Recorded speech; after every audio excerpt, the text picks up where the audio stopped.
Hi, it's me, Trish Vlogs. Welcome to my vlog. Hinugasan ko ng mga isda para maprito ko na. Siyempre, hugasan natin ng mabuti nang sa ganun ay masarap kapag na hugasan ng lahat.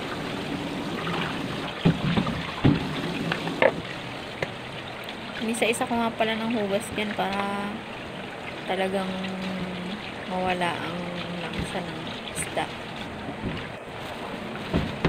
Sinunod ko na ang hugasan ang mga gulay. Siyempre,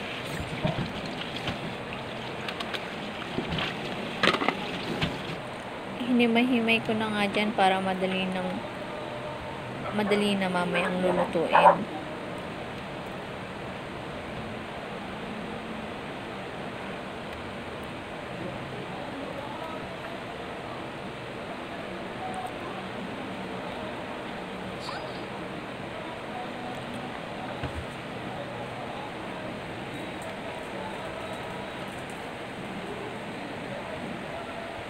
Pinili ko nga lang pala dyan yung mga talbos nung sa ganun ay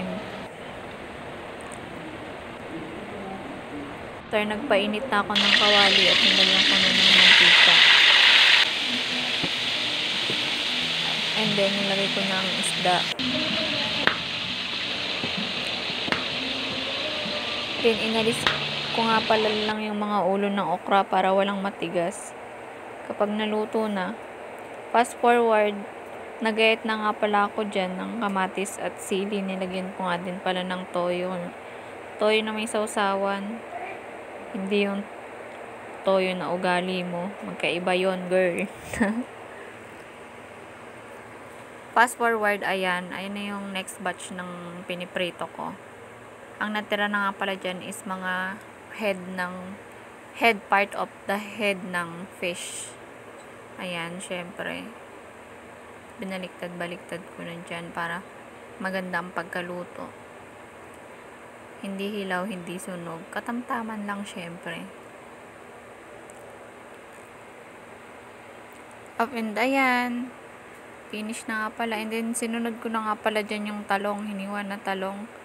Syempre, kapag may kamatis, matik na yan. Pritong talong na ang kasama niya.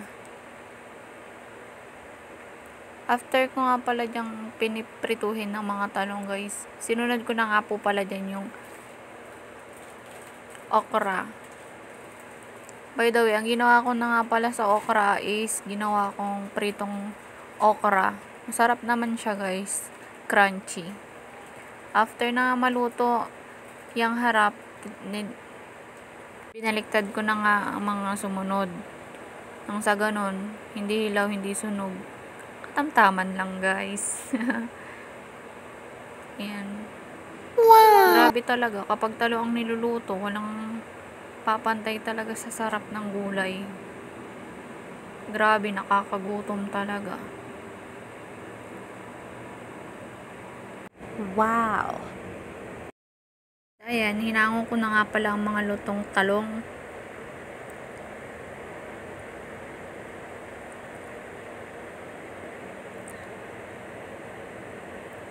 Fast forward nga mga ka-treasure, ayan, sinunod ko na nga pala ang okra at prinito ko na siya. Masarap yan, guys, pinatikim lang yan sa akin ng luto ni mama. And then, nagustuhan ko naman yung kinalabasan. And ayan, pinaulit-ulit ko ng lutuin. Although masarap naman siya kapag nilaga, pero mas bet ko din kapag prito. Masarap siya. Lalo na kung partner niyan ay may sili, sibuyas, kamatis. Wow! Very yummy talaga.